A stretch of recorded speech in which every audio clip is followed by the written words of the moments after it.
এখন এই বর্ষার সময় হাওর-বাওর নদ-নদীর কিন্তু দেশি মাছগুলা পাওয়া যাচ্ছে। আর এই দেশি মাছগুলো কিন্তু অনেকে অনেকভাবে রান্না করে থাকে। কিন্তু আজকে আমি যেভাবে রান্না করে আপনাদেরকে দেখাবো, এভাবে মাছটা রান্না করলে খেতে অসাধারণ টেস্ট হয় আর এটা বাড়ির সকলেই পছন্দ করবে।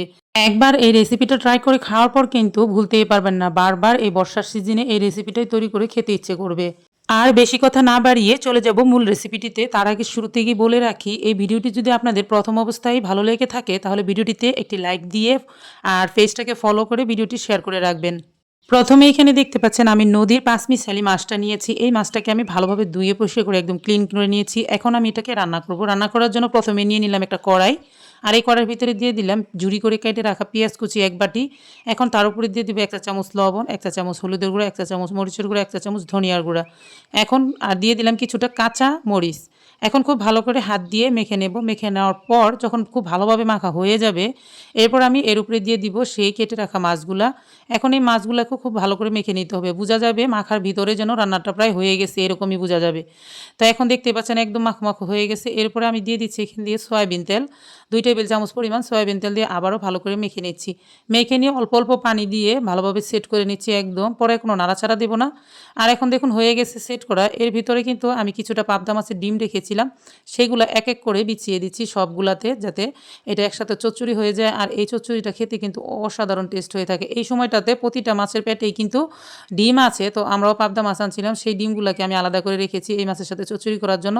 আর এভাবে রান্না করলে আমার মেয়ে খেতে অনেক বেশি পছন্দ করে। ছোট বাচ্চাদের অনেক বেশি পছন্দ। আশা করি আপনাদেরও অনেক বেশি ভালো লাগবে। তো দেখতেই পাচ্ছেন আমি সেট করে নিলাম। এখন চুলাটাকে অন করে দিব। অন করে দিয়ে ভালোভাবে একদম গরম করে বলক তুলে নেব। বলক তুলে যখন শুকিয়ে আসতে থাকবে, ঠিক অধঃ অবস্থায় কিন্তু আমি উপর দিয়ে ধনিয়া পাতা ছিটিয়ে দিব। ধনিয়া পাতাটা ছিটিয়ে দিয়ে কিছুক্ষণ অপেক্ষা করব ভালোভাবে শুকিয়ে নেওয়ার জন্য।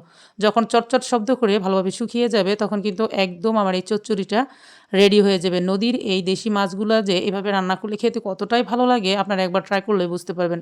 আমি আপনাদেরকে ভাতের সাথে পরিবেশন করে দেখিয়ে দিচ্ছি। হালকা একটু কাগজি লেবুর রস দিয়ে আর এভাবে ভাতগুলা মুখে দেওয়ার সাথে, সাথে প্রতিটি লোকমার সাথে কিন্তু ঐতিহ্যবাহী গ্রাম অঞ্চলের সেই হাতে ধরা মাছগুলোর মতন টেস্ট পাওয়া যায়।